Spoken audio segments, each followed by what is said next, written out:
Imagine being locked up in a spacecraft mock-up with no windows to see the light of day, accompanied by 5 others you hardly knew before, and away from friends and family for 520 days.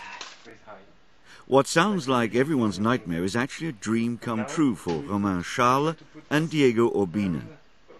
Together with 3 Russians and 1 Chinese, the Frenchman and the Italo-Colombian make up the 6-man crew of Mars-500, an international study to test human endurance and help prepare for future missions to Mars and the Moon. After a tough selection process and halfway through the simulated mission to Mars, the 2 European crew members seem to be doing better than anyone could envisage. Our European crew members are coping with all the challenges very well. They have not been trained as astronauts. They have normal jobs, so to say. But they've trained, of course, for the study, and they enjoy what they are doing, and you can see that from the video blogs that they send and from all the mails that we receive from them. In their carefully planned daily routine, there's time for medical and technical experiments, physical exercise, spaceship maintenance, but also to enjoy space-style cocktails and even for grooming. That's if you're not afraid of Diego's astronaut haircut methods. And yearly celebrations are certainly not to be missed. The first Christmas that they celebrated was on the 24th and then on the 25th. Then there was an extra Christmas celebration for the Chinese crew member that is in there. And then finally we followed the Russian tradition of Christmas and exchanged presents beginning of January. Moments of companionship that help to build the necessary team spirit to deal with the darker moments. Let's see what's going on here. Checking the CO2 levels. We don't have ventilation right now. We had a simulated emergency a couple of weeks ago where we simulated the complete failure of power. The crew dealt very well with it. They were not prepared for this emergency and they actually thought that this was real and not a simulation. So of course they were worried. They were worried for the equipment, for their lives maybe.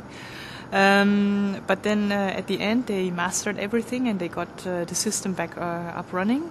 The exercise looked in fact so real that it took the ground staff several days to convince the crew it was only a simulation to test their skills under stress.